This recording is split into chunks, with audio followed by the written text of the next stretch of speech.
It was early in the morning, and it was snowing lightly.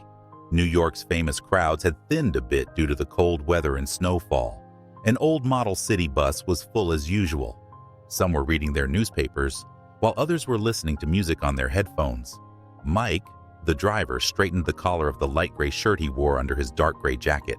At first glance, he gave the impression of not being serious, challenging the bus company's dress code with his appearance. Mike was in his early 50s, a classic American working-class man with sunken palms, a thin mustache, receding black hair, and an arched nose. His monotonous daily commute took him through the poor neighborhoods of New York City. The back streets of the Bronx, with brick buildings next to each other, narrow sidewalks, and police sirens blaring on every corner, were his daily landscape. In this part of the city, small parks tucked between old apartment buildings and graffiti-covered walls reflected the contradictory nature of New York. Air conditioners dangled from the windows of ramshackle apartment buildings, offering some protection against the unbearable heat of summer. In winter, clouds of steam rose from the rooftops, indicating that the central heating systems were running full blast. Mike knew his route by heart. Every day at the same time, he would stop at the same stops and see the same faces. But today, something was different. He could feel the tension in the air. Perhaps it was a result of the recent increase in COVID-19 cases and new measures. When he saw the passenger waiting in the snow at the spot identified as a stop by the yellow sign, he stopped and opened the door. But as soon as he did, he regretted it. He couldn't see very well through the glass, the edges of which were steamed from the inside. But the passenger waiting at the stop was a rather old and shabbily dressed woman. The old woman, who could hardly get on the step that was too high for her tired legs, with the help of her cane, was grumbling and shaking off the thin yellow plastic raincoat she had put on to protect herself from the snow. "Where the hell have you been, man? I'm freezing here," she complained as she took out her card. The woman looked older than Mike had initially thought. Those expecting a cheerful ding-dong were wrong. The device made an ugly noise when the card was swiped.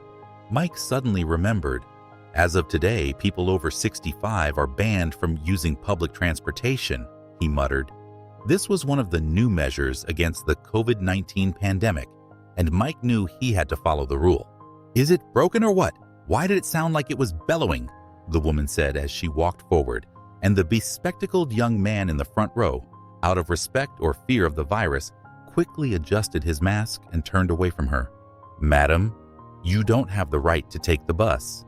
It didn't read your card," Mike hesitantly began, thinking about how to handle the situation. What do you mean I have no right? It's after 10 o'clock. I'm going to the hospital. How am I going to get there if I can't take the bus?" she said angrily. Mike tried to explain the situation gently. Because of the pandemic, the government thought of you and our elders like you and took such a decision to protect you. "I'm sorry, I can't take you. You have to get off." "What consideration? What protection?" the old woman exploded. "I only receive social assistance, which is barely enough to buy bread. Without the neighbors, I would go hungry. If they cared about me, would I go out in this cold with this thin plastic? As if it wasn't enough that I ache all over. Tonight I felt very nauseous. I was already very sick. The pain in my back is a never-ending torment. I waited for the curfew to end. I'm going to the hospital. I'm going to see a doctor. Do you understand?" "Go on, drive," the old woman reproached. Mike was surprised. He could not get up and force her out. If he ignored the regulation and continued on his way, he would be investigated and docked a few days' salary. He was aware that some passengers in the back had started recording the situation with their phones. The issuers of the regulation could have easily said, but the driver should have taken the initiative after the footage went viral on social media. Mike lamented, "Unemployment is already at an all-time high, and if the police pull me over when I approach a crowded place and ask me how I knowingly picked up a passenger over the age of 65 who is forbidden to be taken on the bus, there goes my salary for a few weeks. Madam, I really understand you, but I have to follow these rules," Mike said with all the charm he could muster. "Son, I'm sick. I'm going to the hospital. You have to take me," she said firmly. One of the passengers interjected, "Come on, cut it out. If you feel sick, have a Pepto-Bismol. Let's go on our way." The woman next to her protested, "What kind of talk is that? She says she's going to the hospital. Don't you have any humanity?" The man raised his voice in anger. "You shut up too! You're insulting me!" he shouted. He was in a difficult situation both in front of his wife and among the other passengers. "What do you care, man?" "Shut up! So what?" she shouted back. While this argument was going on, tensions were rising rapidly inside the bus. The bespectacled young man turned his head away to avoid the contemptuous glare of the man who had been cowering earlier, but had started to rant a little when the danger had subsided.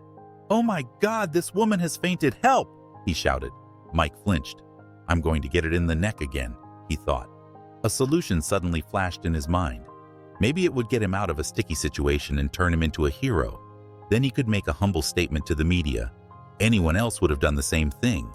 He immediately closed the doors and started driving the bus at high speed. He ignored those who said, "Hey, what are you doing?" He didn't stop at any stop until he reached the nearest hospital. When he arrived at the emergency room door of New York Presbyterian Hospital, the experienced paramedics, seeing the huge bus, realized that something was wrong and immediately arrived with a stretcher. They quickly put the old woman, who was already dead, on the stretcher. They were performing CPR on this complete stranger and rushing to get the stretcher inside as quickly as possible. Mike and the passengers stared after this small but hurried caravan. They didn't know what to do. They couldn't decide whether to go or stay and wait. Soon the police officer on duty in the emergency room arrived and made their decision easier. The woman was dead. They had to make a statement. Everyone briefly described what they had seen, without mentioning the argument on the bus. They were brief, but it took 2 hours for all of them to give a statement. In the meantime, Mike saw the emergency doctor and asked him why the woman he had tried to get off the bus a few hours earlier had died. The complaints she was telling you about, nausea and back pain, were actually precursors to a heart attack. If she had arrived in time, we probably could have saved her. Unfortunately, she waited, the doctor said. She also tested positive for COVID-19. This may have worsened her condition. No journalists or TV people showed up. The passengers were late for work that day, but they had valid excuses. The old woman was buried in the cemetery by the municipality. She was alone and had no loved ones. But of course she was a human being. She had her own childhood, youth, and maturity. Maybe she was once a young woman running through the crowded streets of New York. Who knows? In those days, if someone had told her that this was how her life would end, she probably would have laughed like everyone else, like all of us. Yes, the aim was to prevent the elderly from going out on the streets to protect them. Maybe it was right, but unfortunately, it caused a life to be cut off. It was quietly buried as if it had never existed. No one cared as the fight for life continued, but a life was gone. Mike was struggling to get over the weight of that day. Seeing the expressions on the faces of every passenger leaving the hospital made him even more uncomfortable. He kept asking himself, what else could I have done? When he returned home, he couldn't stop thinking about what had happened. For several days, he could not rid himself of these thoughts. Every morning, when he got on the bus, he would see the old woman's face. Some of the passengers were still talking about what had happened, which added to the pressure on Mike. Even though he knew he was doing the right thing, his conscience was not clear. One morning, while waiting at the bus stop, an old man got on the bus. Mike noticed an old photograph that the man was holding tightly in his hand. After the old man sat down, he carefully examined the photograph. Intrigued, Mike watched him out of the corner of his eye throughout the journey. Finally, as the man got off the bus, he thanked Mike and showed him the photo. In the photo was the old woman Mike had tried to get to the hospital. Mike immediately realized that this photo belonged to that woman. "This is my wife," the old man said, his eyes full of tears. "When I found out I had lost her, it broke my world. But when I heard that you were trying to get her to the hospital, it was a relief. Yes, maybe we couldn't save her, but at least there was someone trying to help her." Mike didn't know what to say to these words. He could only nod his head and say, "I'm sorry for your loss." The old man got off the bus with heavy steps and disappeared from sight. Mike took a deep breath and returned to the wheel. At that moment, his guilt eased a little. After that day, life went on for Mike. Every morning he drove his bus at the same time and stopped at the same stops. But now he looked more carefully at each elderly passenger, trying to understand their needs. The incident affected him deeply and increased his empathy. Each of the passengers was no longer just a passenger to him, but people with their own stories. A few weeks later, one morning, a young woman waiting at the bus stop caught his attention. She was carefully holding a cup of coffee and smiling at a little boy next to her. The child was showing her a photo of his grandmother. Mike understood the situation at that moment. This woman was the granddaughter of the old woman he had tried to get to the hospital. When the woman got on the bus, she approached Mike and handed him a small package saying, "My mom sent this to thank you."